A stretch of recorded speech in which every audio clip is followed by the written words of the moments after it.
All right, this is our final debate for our Debate 2 middle school class, period 7, or period 8 actually, spring 2025. On the con, first speaker is Renee and Sophia. On the pro, second speaker is Vaish and Allison. So first speaker, whenever you are ready, you can stand on up and begin.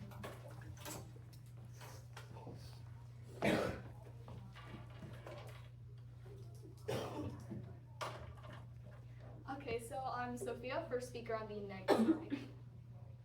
Time will start now.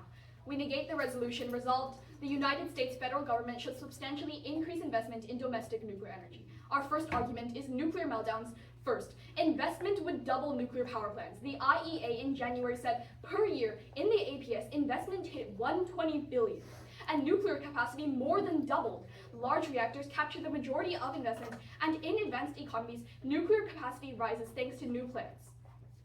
Second, this makes U.S. meltdowns inevitable. Row 16 says, authors analyzed all past core melt accidents and estimated a failure rate of 1 per 3,704 reactor years.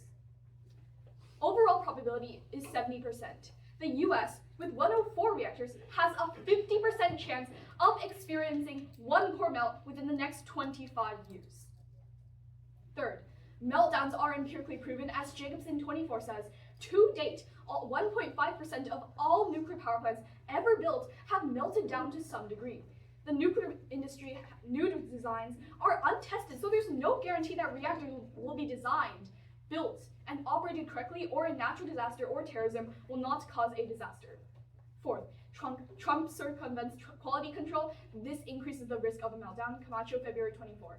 Trump radically alters how nuclear projects put speed above safety. The country's only reactor built this century, Plant Vogtle, was massively over budget and behind schedule.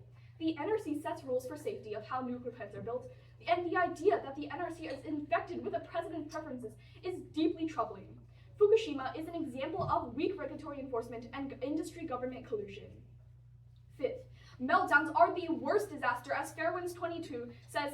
A nuclear meltdown is the worst-case scenario, causing widespread releases of deadly radiation into the environment that can spread hundreds of miles. A meltdown is not singular, as with natural disasters. Effects will last for hundreds of years.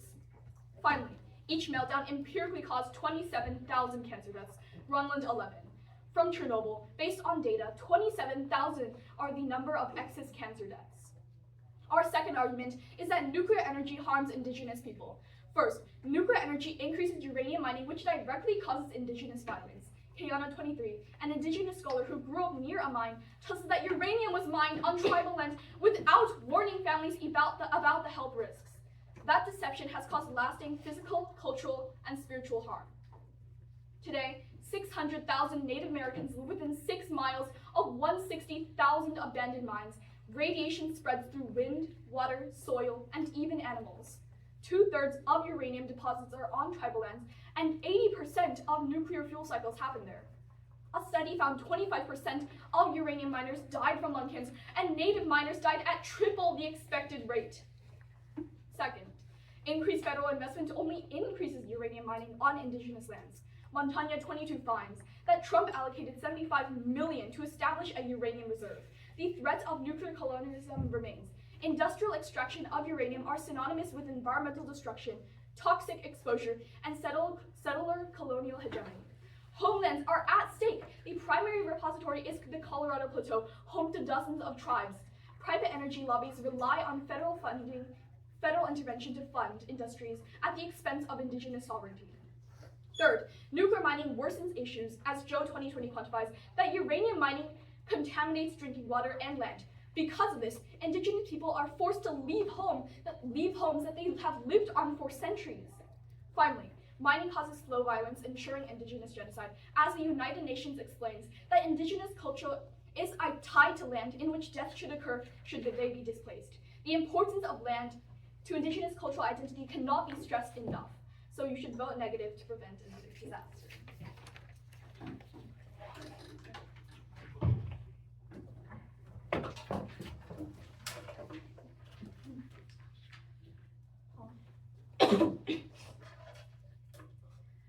Before I start my time, my name is Allison. I'm first speaker for the affirmative side of this debate. This time we'll start on my first word. Our contention one is air pollution. First, Trump's recent rollback of EPA regulations will only increase air pollution. Drugman 25 tells you that Americans face increasing deaths due to Trump's sweeping rollbacks of air quality regulations, including standards for soot on coal-fired power plants. Second, increased federal nuclear investment will use a small modular nuclear reactors to replace coal reactors. Bowen wrote on February 25 that Secretary Wright will choose how the agency will invest in nuclear energy. SMRs replace coal plants using existing infrastructure. Finally, replacing U.S. coal power plants saves 40,000 lives yearly. Henneman 23 said that U.S. coal EGUs over the past 2 decades resulted in 460,000 extra deaths, 22% of total PM 2.5 mortality. There is a major health benefit by shutting down coal facilities completely. Our contention 2 is desalination. First, water scarcity is rampant and will only increase. Sudolai Mu through January 1st writes that by 2030, 50% of global population will face significant water scarcity. However, desalination meets less than 2% of this demand. Large-scale production and availability are barriers. Second, increased federal nuclear investment will create the manufacturing base necessary to export small modular nuclear reactors. Bowen 25 says that if Secretary makes significant investments, he will focus on SMRs to create a new reactor option deployed by U.S. utilities and other nations. Third, U.S. SMR manufacturing investments ensure global SMR adoption. International Trade Commission 24 tells you that for SMRs to occur, establishing a sustained supply chain for manufacturing is critical for widespread adoption. Fourth, now is key. Tugel 21 says that nuclear energy sits at a crossroad. The biggest challenge remains uncertainty.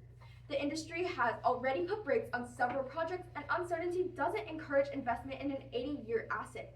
Federal funding could aid deployment exponentially. The next few months will be critical. Fifth, SMRs are key to global desalination projects. Sudolai Mu through 25 tells you that desalination removes salt from seawater, making clean water. Small reactors do not prioritize electricity, producing solely for desalination. 60% of heat that is discharged from a nuclear reactor is utilized. Mass production and barriers to high energy consumption are key to desalination.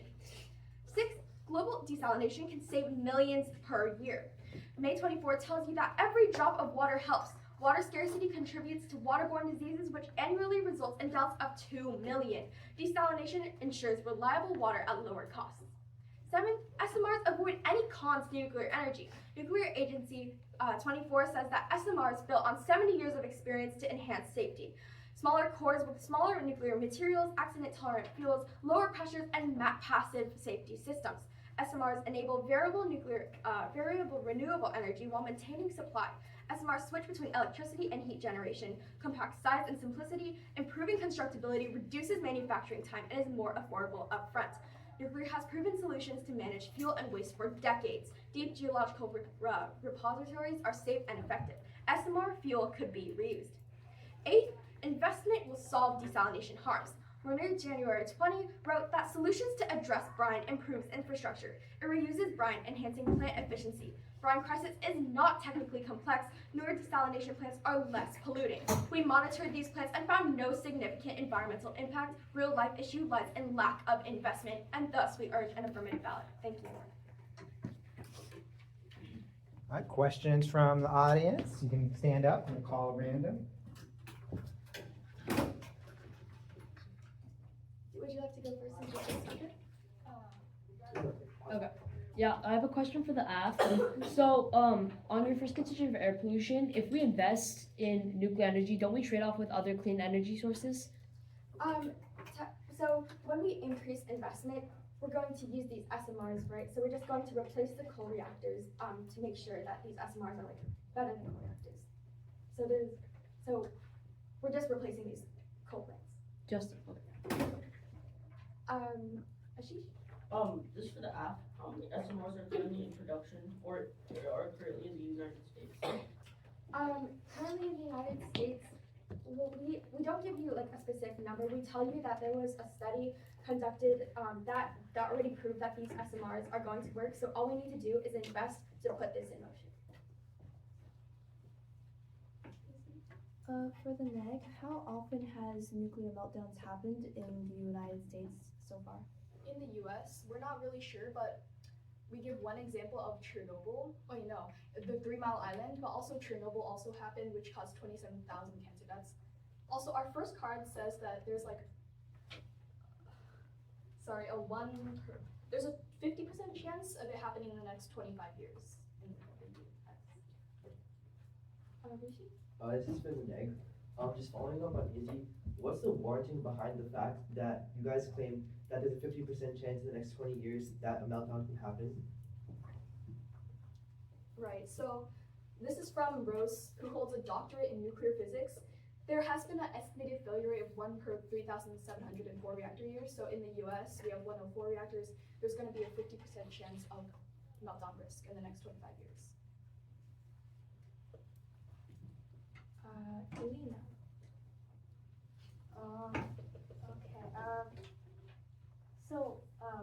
Why exactly do we need to cut down on coal power plant production? So coal power plants are really bad for the environment. We tell you in our first contention that replacing these coal power plants would save 40,000 lives yearly, as they only increase extra deaths by like 22% of total PM2.5 mortality, and they result in 460,000 extra deaths.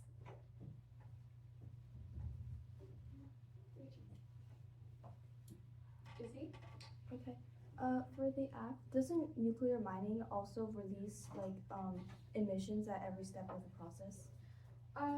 So we tell you that these SMRs avoid like any cons to nuclear energy. That's Nuclear Energy Agency 24. The smaller cores are built with like smaller nuclear materials, so it won't need as much, and so it's a lot better than these coal power plants that are already set. Is that correct?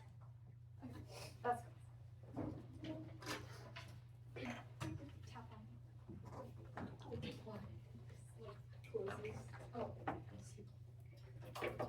on. Hello judges, I'm Renee Zhang, representing the Corey Lane School on the negation side. Time starts on my first word.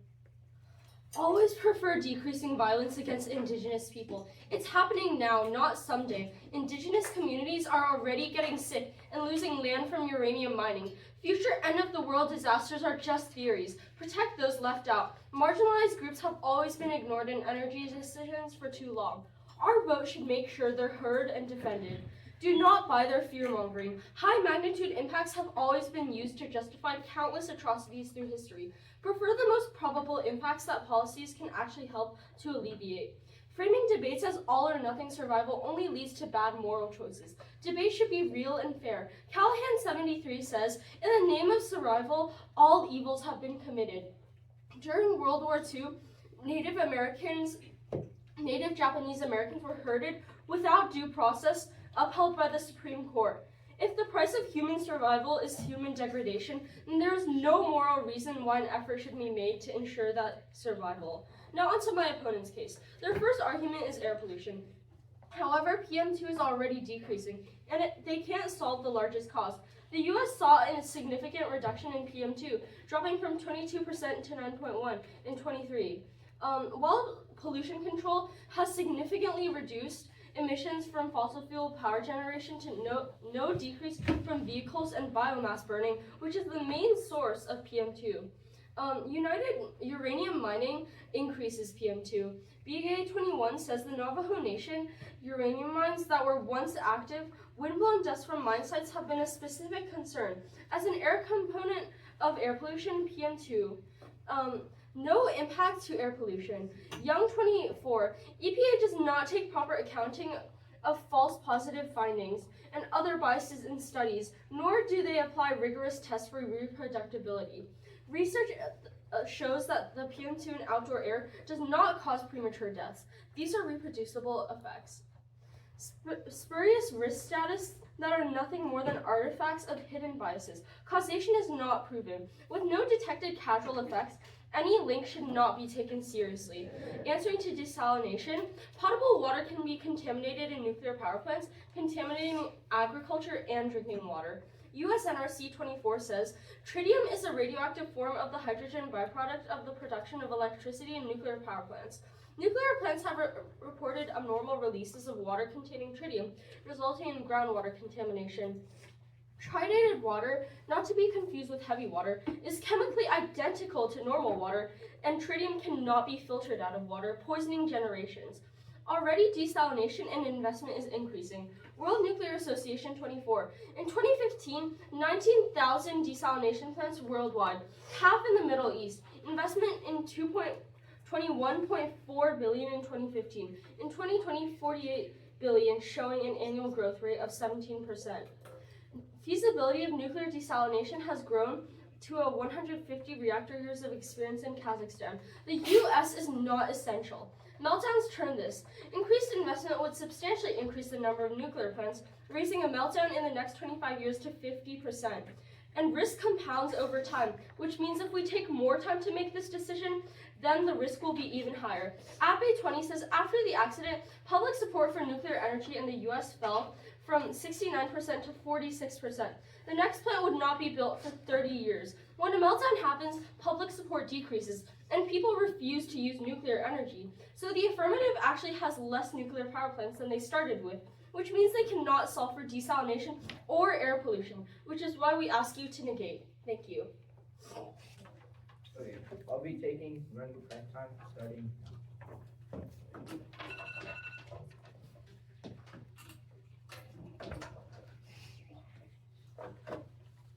That was my second.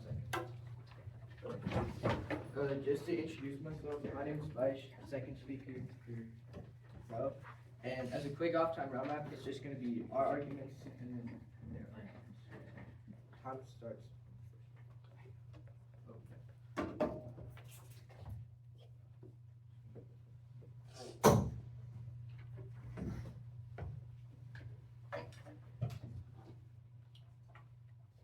At the top, remember, the first thing is that when we're investing in nuclear energy, it's not going to link to big power plants like they talk about. Investing in nuclear energy is going to go to small modular nuclear reactors. That's our Bowen of Columbia University 25 evidence, who finds that the most likely place of investment isn't large reactors. It's small modular reactors because of its cheaper cost and high government interest. That's essential, as remember, our NEA 24 evidence finds that decades of experience, SMRs are safe. Small reactors means there's less risk, there's less explosive fuel, lower pressure, and it decreases the amount of waste, as SMR fuel can be recycled and less nuclear material is needed. This not only defends all of our arguments, but attacks all of their arguments. But going specifically on what they said to our case, there's three main responses on our first argument about air pollution. The first is that PM2.5 is already decreasing, and we can't solve the largest cause. But that is in the context of measuring PM2.5 levels in 2005. But currently, it is still a problem. Additionally, we are not advocating to solving of all of air pollution. We are simply saying we're going to replace coal mines. But then, they say uranium mining increases PM2.5. But our argument is that on net, saving coal plants from killing 40,000 lives a year is more crucial to the climate than a little bit of uranium mining. We need to take into account everything, and on net, it's better. Then, they say there's no impact to air pollution. But look to the past, as our evidence is very clear in telling you that coal plants have uniquely killed 40,000 lives. While there might not be an impact to air pollution, coal plants have distinctly killed 40,000 lives. That is the argument you're voting for. But with that being said, let's go to their side of the flow on their first argument about meltdowns. First, nuclear energy produces the least amount of radiation, and there's literally no impact of meltdown. Rhodes of Harvard University in 2018 finds nuclear releases less radiation than any other energy source. Coal is the major source of radioactive releases. Even the worst accident is less destructive than other industrial accidents. 3 Mile Island received a dose of 1 milligram. Exposure from an X-ray is about 6. 2. It's statistically near zero risk. Ottaway no date finds the probability of an accident is so small. It's 1 in a trillion per year of operation. 3. Nuclear energy increases cancer risk by 0.1%. Gale 21 finds the average American is exposed to 6 millisieverts of radiation per year. Average dose from Chernobyl is 10 MSV, equivalent living for 3 years in Los Angeles. Sources without credentials predict millions of deaths 35 years after Chernobyl. There were 7,000 excess cancers. Most were not fatal. Other cancers, no data of increase. Data did suggest a relatively small 40% of us will develop cancer. Even if there were an increase in Chernobyl, radiation would be less than 0.1%, meaning that the likelihood of their impact ever happening again is near zero. But then, go to their argument about indigenous violence. It's really confusing. They tell you that we are not defending high magnitude impacts and that we must prioritize probability and we must prioritize indigenous groups. Sure, air pollution causes indigenous violence. Additionally, the people who live near coal plants aren't rich white people. They're indigenous people as well. Maggie in 2018 finds that PM2.5 in American Indian not over time 2000 to 2018. By 2018, there were 0.6 micrograms higher. Studies highlights disparity. But then they give them 2 points. The first is about uranium mines. Already abandoning uranium mines and increasing investment saves. Decide 21 finds, looking to today's clean energy, the EPA's cleanup continues. More investment ensures that nuclear mines stay safe. But then on waste, investing leads to safer solutions. As the DOE 22 finds that nuclear energy creates used and safe fuels that can create less waste productive measures. Thus, we affirm. Good for Gus. Yeah. Okay. Do you want to ask it first? Do you want to? Sorry. Okay, let's go on the app. Okay. So you talk about how investing, we're gonna continue to clean up these plants, but we've said that a lot before and we lied about it. What's to say that we'll fix it this time? What? What's your question? So you're just saying that we've lied about cleaning up nuclear plants? Yeah, and Our argument is that investing gives the EPA resources to do these cleanups. In the past, these cleanups haven't been successful because of a lack of funding. But when we invest, we can create funding to make sure these actually happen. Go to it. Rishi. So for the neg, on your first response to air pollution, you guys claimed that PM2.5 decreased from 22% to 21% in 2023. But does that evidence take into account that Trump actually rolled back EPA regulations in 2025? Oh, sorry, could you repeat that? Yeah, so on your first response about how PM2.5 decreased from 22% to 21% in 2023, does that evidence take into account that Trump rolled back EPA regulations in 2025? So we're saying that there's a statistic decrease, and we're saying that there's multiple factors and not just the EPA, so it will continue to decrease. Okay, thanks. Is the warrant to air pollution causing indigenous violence? Air pollution causes indigenous violence. Yeah, so our evidence analyzes a study in that indigenous people who live near coal plants were also harmed by by PM2.5 and the air pollution and like all the pollution and the environmental claims that come from coal plants. How do you know that uranium mining isn't going to harm them more than coal plants would? Yeah, well, we would look at the big picture, right? Coal plants today have killed 40,000 lives a year. They can't tell you how many people have been harmed by uranium mining. When you're looking at the big picture, we need to do what's better for everyone and what's better for indigenous people. And that's going to be investing in nuclear energy. Ashish. So, what you're saying is that the 40,000 people that died don't matter. Because you're saying you have to look at the bigger picture. No, when I mean the bigger picture, I mean when you're looking at the bigger picture, you take into account everything. You need to take into account the people saved and the people harmed. And Well, how many people are saved? 40,000 lives will be saved if we replace all coal plants. It's our argument. Yeah, so I know they collapsed on air pollution, but I just want to bring up desalination real quick. So on your second response to desalination, you said that there are desalination projects already existing in the world. But if that's true and if they're actually efficient, why is only 2% of water scarcity been solved for?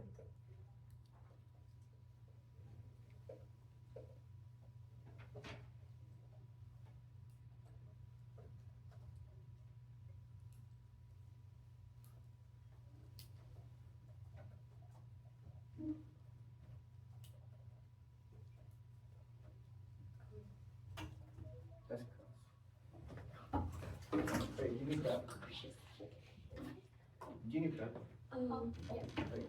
Starting now.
Okay.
Stopping prep at 2:10.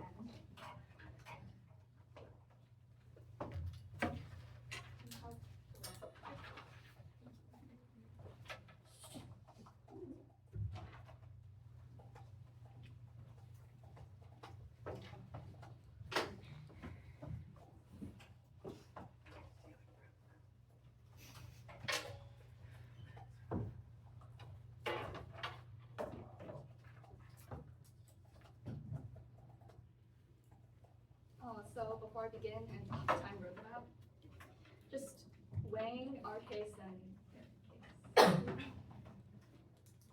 So, you should always prefer decreasing violence against Indigenous people for 2 reasons. One, it's happening now, not someday. Indigenous people are already getting sick and losing land from uranium mining. And 2, you should protect people who are left out because marginalized groups have always been ignored in energy decisions for far too long. Our vote should make sure they're heard and defended.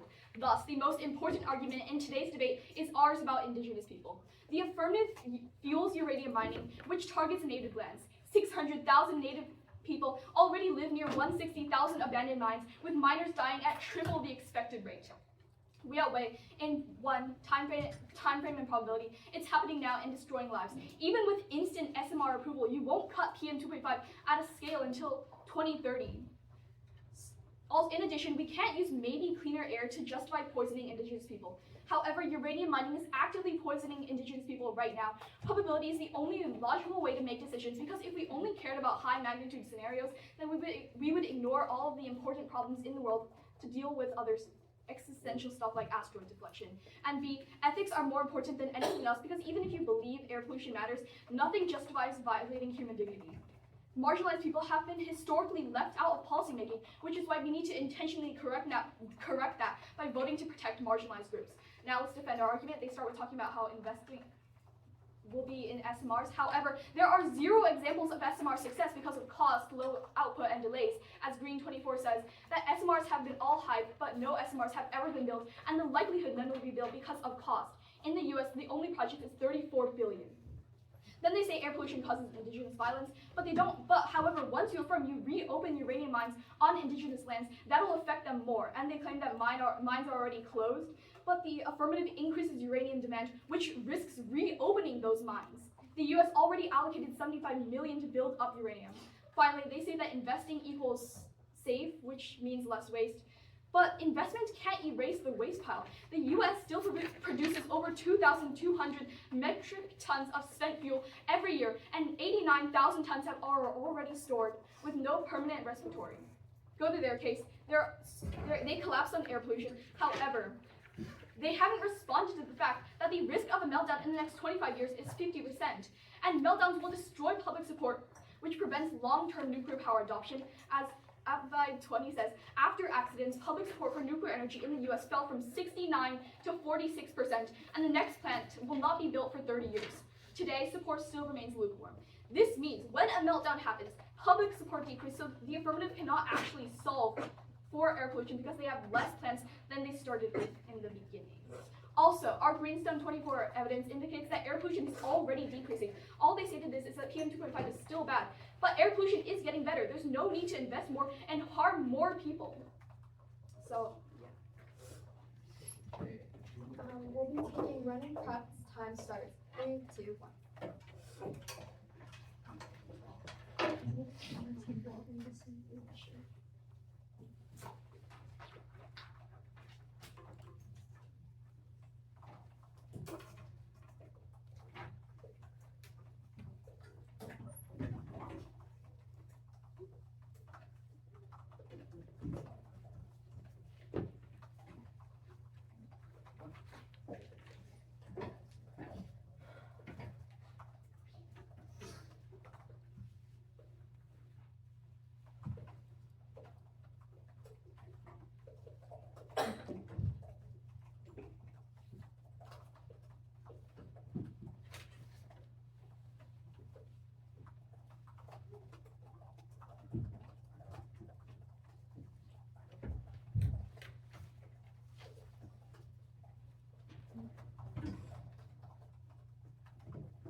We have 2 minutes and 25 seconds of press.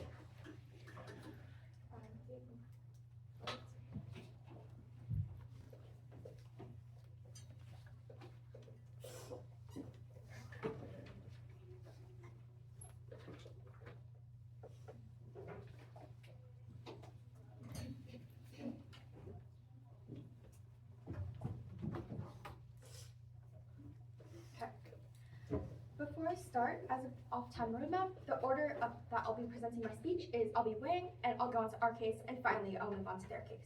Time will start on my first word. Judge, we have focused our side of the debate on our contention, which is air pollution. To make things cleaner, let's go over it again. Increasing nuclear investment builds SMRs that replace pre-existing coal power plants, which reduces PM 2.5 air pollution from soot. Always prioritize our air pollution case because we prove that we outweigh on probability and time frame, as US coal power plants kill 40,000 people per year now. The only statistically validated prediction in this debate, whereas their impact is far too speculative and long term. Look at the end of the round where they have told you to do is evaluate this round throughout the lead of Indigenous people. We would say that even if you do that, at the end you're going to vote for the affirmative, as air pollution causes Indigenous violence. That's our Maggie evidence, who finds that PM 2.5 hurts Native groups.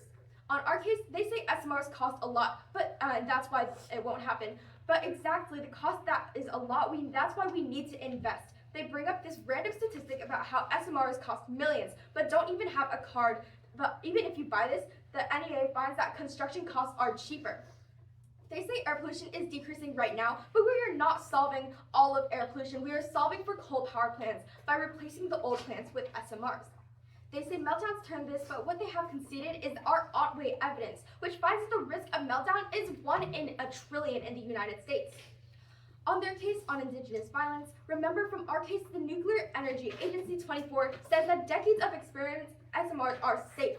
They tell you that small modular reactors means less risk, less explosive fuel, lower pressures and passive systems, and a waste is stored safely in deep geological repositories. SMR fuel can be recycled, which means less nuclear material needed.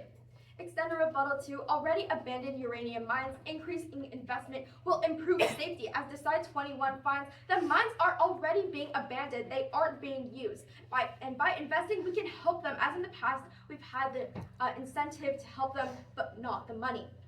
To this, they make a crucial mistake. They say we are building up our uranium deposit, meaning we don't have to mine. We already have so nuclear energy produces the least radiation and there is no meltdown impact. That's Rhodes 18. He tells you that nuclear releases less radiation than any other source. Coal, the major source of radioactive releases, even worse, accident, is less destructive than other industrial accidents. 3 Mile Island received a radiation dose of 1 milligram. Exposure from X-ray is about 6. Thus, we strongly urge an affirmative ballot. Thank you.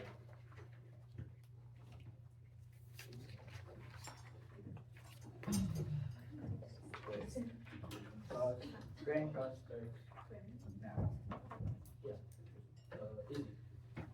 So you said that there's decades of experience with SMRs.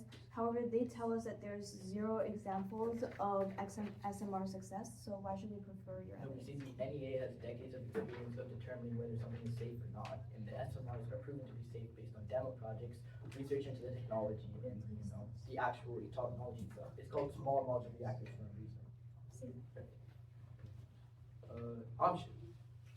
Okay, so question for the neg actually. So let's go into your magnitude weighing. For the app tells me that they have a real quantifiable impact backed up by statistics, while you just say that you kill lives. So why should I prefer your magnitude weighing over yours? Probability? Magnitude. Okay, so we say also uranium miners die at triple the expected rate, especially native miners, and also they're not told that uranium is being mined on land. That's like ethically immoral, so we shouldn't have that happen. Following up on Amshu, the app tells you that like air pollution links into your framing of indigenous violence, so don't they solve for that too? But they don't tell us how or how many are affected, right? Yeah. So for the neg, you tell us that like PM 2.5 is decreasing now, but don't you agree that if we have a lack of regulations, which the app tells us there will be once because Trump is employing them, like wouldn't the PM 2.5 increase? Wait, what? Because there's not as many regulations. Huh? Trump is getting rid of regulations, right? So don't you agree that would make the PM 2.5 increase? Sure, but Trump also increases meltdown risk, and when that happens, there's going to be like public backfire, and then they'll have less nuclear power plants, so they can't really solve for air pollution. Since for the neg as well, sorry. So you guys claim that investment can erase the waste block. The thing is, the app classifies the NEA 24 evidence and tells you SMR recycles few. So what do you guys have to say to that? We've told you that there are 0 examples of SMR success because of cost, low output, and delays. Right now, the only current project is 34 billion, and small modular reactors have like a history of failure. They suffer cost overruns and lengthy delays, so there's no plan to build them. Doesn't investment help create innovation that solves the problems that you're talking about? Investment? Yeah. Well, We're saying that since there are no examples of SMR success, their impact will take a long time to happen, and the innovation, it will take a while. So like they still can't solve for ours. That's Yeah. correct. the rest of the time. Okay. No, we have 50. Not 10. We have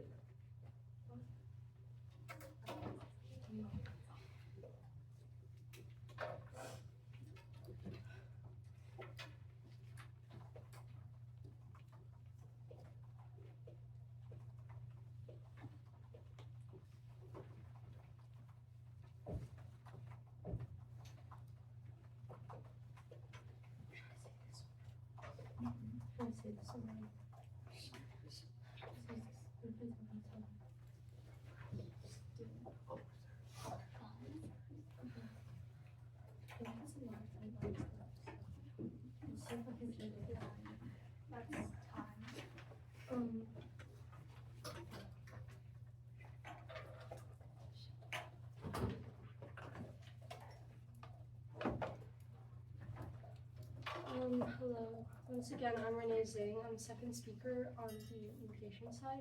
So before I start, I'd like to give an off-time roadmap.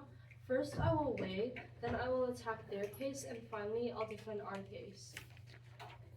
And starts now. Always prefer decreasing violence against Indigenous people for 2 reasons. It's happening now, not someday. Indigenous communities are already getting sick and losing land from uranium mining. Protect those that are left out. Marginalized groups have been ignored in energy decisions for too long. Our vote should make sure they're heard and defended. We win because we outweigh in 2 things. First, we outweigh in time frame and probability. It's happening now and it's destroying lives. They can't solve. Even with this instant SMR approval, you won't cut PM2 scales until 2030 plus. The NRC will only just certify new scales design, and you still need a willing customer, site prep, factory models, and construction, which is over 4 years. In addition, we cannot use maybe cleaner air to justify poisoning Indigenous communities, which is happening right now. Ethics are more important than anything else.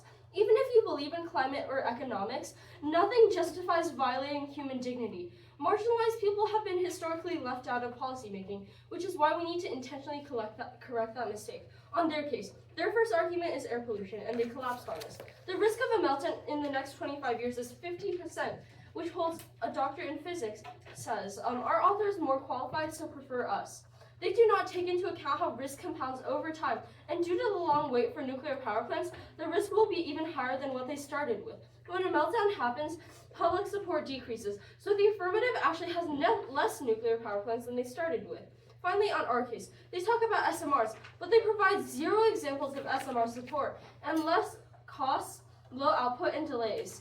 They say air pollution causes Indigenous mine violence, but they do not have proof that it even happens. They claim that mines are already closed and investment improves safety, but the app increases uranium demand. The U.S. has a history of exploiting the Navajo for uranium.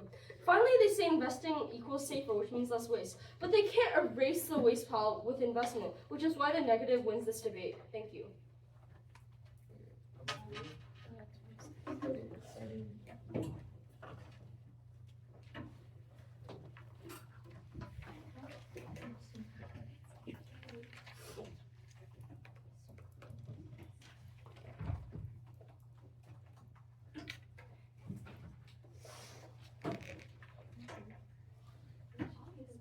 That was 20 seconds.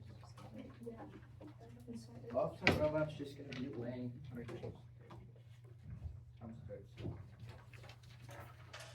At the end of this round, you're going to be voting for our argument about air pollution. It's super simple. Right now, air pollution is going to get worse under Trump. He's decreasing coal plant regulations and increasing PM2.5. But thankfully, increasing nuclear investment saves it. But we can build small modular nuclear reactors that will replace pre-existing coal power plants, which reduces PM2.5 air pollution from soot. You should always prioritize air pollution because we can prove that we outweigh on probability and time frame. U.S. coal plants to date kill 40,000 lives per year. It's the only statistically validated prediction in this debate, whereas their impact is far too speculative and long-term. In cross, they cannot give you a single number for any of their claims. At the end of this round, they have told you that you should evaluate this through the lens of prioritizing Indigenous people. We would say, sure, air pollution also harms Indigenous people.